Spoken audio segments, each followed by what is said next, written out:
We can perform a hypothesis test for a population proportion. We can let Minitab do these calculations for us. We use the population proportion z-test when there is a binomial distribution given and we find that n times p is greater than or equal to 5 and n times q is greater than or equal to 5. So that is one stipulation that we do need to test for before we apply the z distribution, and we will test for that. So let me go ahead and show you how to apply this situation to this specific example. We're going to use page 400, example 2 in our text if you are in Math 221.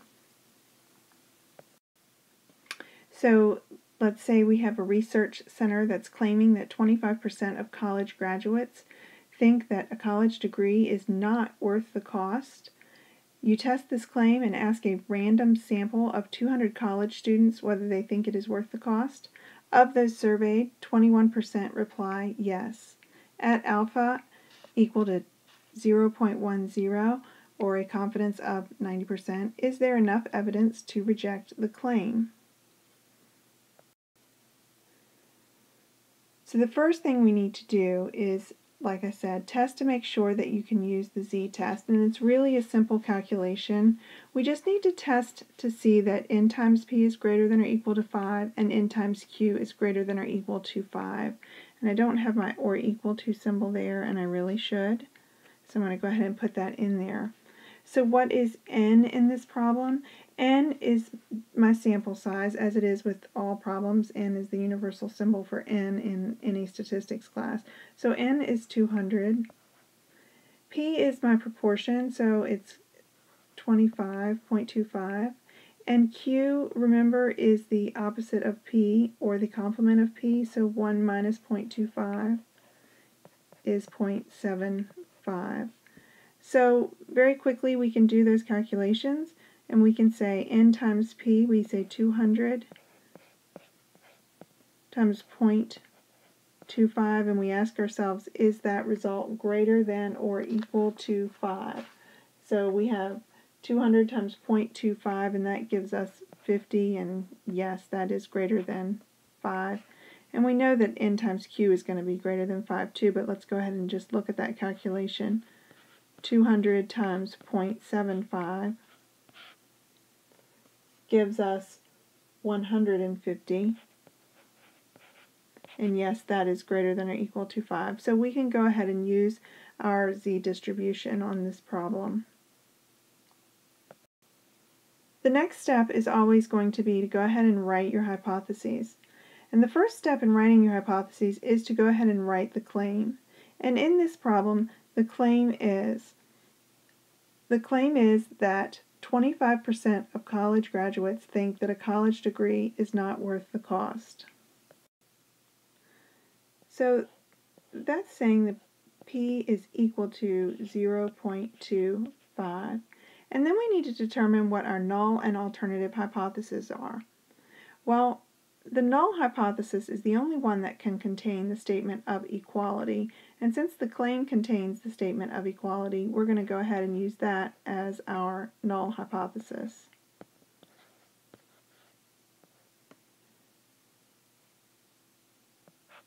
We can write our alternative hypothesis as the opposite value of that, or not equal to 0.25. And now we have both of our hypotheses.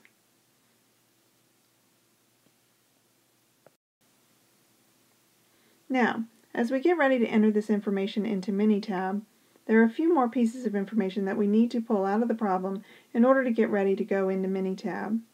Minitab is going to ask us for number of events, numbers of trials, hypothesized proportion, and confidence level. We need to do a little bit of arithmetic before we have those values readily available to enter into Minitab. The number of events, when you see that in Minitab, that's asking for how many of successful responses were received from your sample. In other words, what percentage of people said yes, they thought college was worth the cost. So you need to calculate what amount 21% is of 200. So you need to calculate that value so that you have that number ready to enter into Minitab so you can tell it what proportion you got out in your survey. When you did your survey, what was the result? So you're going to multiply 0.21 times 200 so that you have a result to enter into Minitab. When you multiply those together, you get 42. So 42 said yes, they felt college was worth the cost. So the number of events is going to be 42 when you enter that into Minitab. The number of trials, that means how many trials did you do? How many people did you sample? Well, we sampled 200, so that is going to be entered as 200. The hypothesized proportion, that's asking you what proportion does the researcher claim will say that they believe college is worth the cost. So the hypothesized proportion is 0.25. And that hypothesized proportion is different from the actual proportion. The actual proportion is this 21%. The hypothesized proportion is what the claim is. He hypothesized it. The confidence level isn't necessarily going to be given as confidence level as you saw back when you were learning about writing your confidence intervals. You're going to be seeing it given probably as alpha, as in this problem you see at alpha equal to 0.10, but it's going to be asked for as confidence level. That's no problem. The alpha at 0.10 is the same thing as a confidence level of 90, or 0.90. So the opposite of 0.10 is 0.90 because you're going to go 1 minus 0.10, which is the same thing as 90%. So now you're ready to enter everything into Minitab and complete your hypothesis test.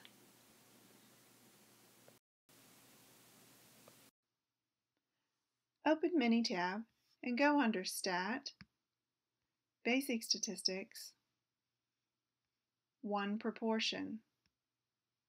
Once you're under 1 Proportion, click on Summarize Data. We're not going to be taking data out of columns. We already have our data summarized. And here's where you're going to enter in those values that you just calculated. Your number of events was 42. Your number of trials was your sample size of 200. We're going to tell Minitab to perform a hypothesis test. And your hypothesized proportion was 0.25, or 25%. We need to also go under Options. We need to tell Minitab our confidence level, which remember was given as alpha, but we calculated to find that it was 90. We also need to tell Minitab what our alternative hypothesis was. We were at not equal to, which was the default. And we want to tell Minitab to use the test and interval based on the normal distribution. So check this box. This will give us our z-test statistic and p-value as we want it. Click OK. Click OK again.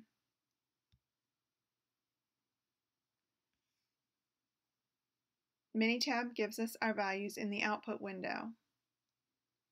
Notice that it gives us, there's our x value of 42, our sample size of 200. It gave us our 90% confidence interval and our z-value of negative 1.31, and it gave us our p-value so that we could complete our hypothesis test. Since our p-value is greater than alpha, then we will fail to reject our null hypothesis.